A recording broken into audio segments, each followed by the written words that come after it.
the way you express the teaching, or the way it's landed in me, is slowly transforming more or less every part of my life. In a way, it feels like I've gone from trying to make this work within the limits of the separate self, and kind of devoting the separate self to be transformed by oneness or non-duality. Don't really know how to express it, but one of the areas that I still struggle with, or play with, or whatever you want to call it, is romantic relationships or intimate relationships. And I've been looking at your talks on YouTube about putting love, beauty, and truth, or actually putting beauty, truth, and my mind goes blank. And love, yes. Beauty, and truth. Love, beauty, and truth ahead of the actual relationship. And it's transforming. It used to be about two people getting together and try to trigger each other as little as possible. And then in the void, there's a possibility for love. And now it's transforming more into being holding each other's triggers together in a way, of working together to each other's unconsciousness in a way. And I'm still fumbling around a little bit in this. So I was wondering if you have some more light to shed on it.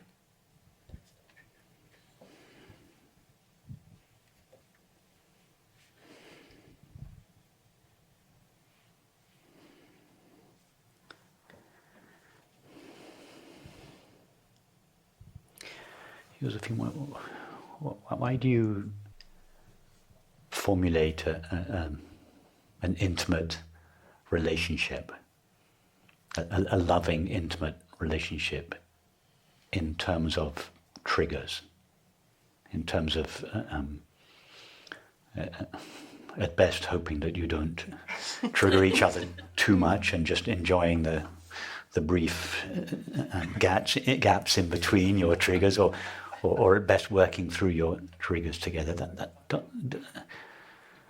That's a slightly depressing view of intimate relationship.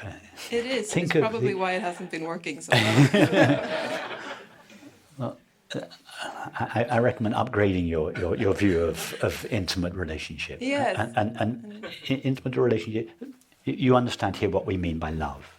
The absence of two. So love is not a relationship. On the contrary, it's the collapse of relationship. In relationship, there's always two, self and other, me and you. Love is the collapse. In other words, in relationship, there's always separation. Mm-hmm. Love is the collapse of the sense of separation. It's the absence of two. It is oneness. It's an intimate. All friendship is an expression of that love, of our shared being, of the fact that we are one. But an intimate relationship, perhaps more than any other relationship, is an expression, is one of the deepest expressions of love, of our shared being, and perhaps more than any other relationship has the potential to express that shared being in all realms of experience, intellectually, emotionally, physically. So, of course, then in the relationship, that there are two people, but the purpose, it's not really the purpose, but the primary purpose of the relationship is to express your shared being, express your prior unity, to express or share and celebrate your prior unity. Now, of course, in practice, old residues of the feeling of separation will come up in both parties, and those will sometimes trigger the sense of separation in the other person, and we all know what it's like when two entities, when two egos get triggered, and the relationship then degenerates into a battleground, as you described, the battleground between two egos with occasional respite in between them. But that's not what a relationship should be like. A relationship should be, especially an intimate relationship, should be 95%, at very least 95%, in my humble opinion, the celebration, a sharing, a celebration, an expression of your prior unity, of the being that you share. And then, of course, when something comes up and one of you are triggered or you react emotionally, then of course you have to explore that and be very open and sensitive and share what's going on and explore it together. But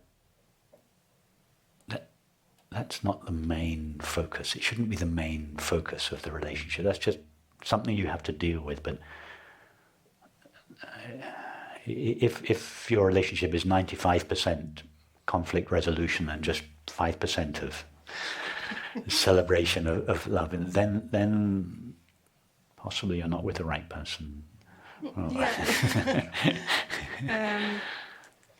I guess what I feel is that intimate relationships have the capacity to trigger my most unconscious side. So when I'm by myself, it's easy to be a guru feeling of enlightenment, but then my fear of it, like I have a fear of intimacy, and that has a tendency to bring out my most unconscious sides.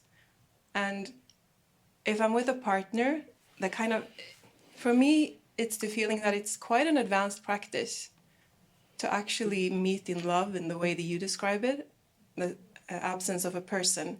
And it easily becomes a dance where you try to avoid to trigger each other. And no, you can do better than that. You can do better than having a relationship where you just try not to trigger each other. Yeah, because that was my old way of looking at it, well, but it's never really, it hasn't blossomed in the way that I'd like to. But to dance this dance with someone, it's quite to dance this dance of trying to live in truth together and in love, basically, the absence of separation. It's got to take two people who are willing to do it. Because if one person is trying to avoid triggering... Here's the thing that's very that's helpful to understand is that the ego, or the apparently separate self, thrives on drama and conflict. It cannot exist without conflict. It derives its seeming identity from drama and conflict. So someone with a very strong sense of separation will find a way of manufacturing conflict in a relationship, even if there's no good reason for it. I mean, sometimes there seem to be, good reasons for a little bit of conflict or disagreement or something, but some very strong egos will find a way of, if you blink the wrong way, then anything can be a reason for conflict. Why? Not because they really want a fight or a conflict, but it's because the ego thrives. It derives its fragile identity. It needs to be constantly reinforced by drama and conflict. So you want to choose your partners carefully. Someone that doesn't require a daily dose of conflict in order to feel good about themselves. So, but you're in the right community for that.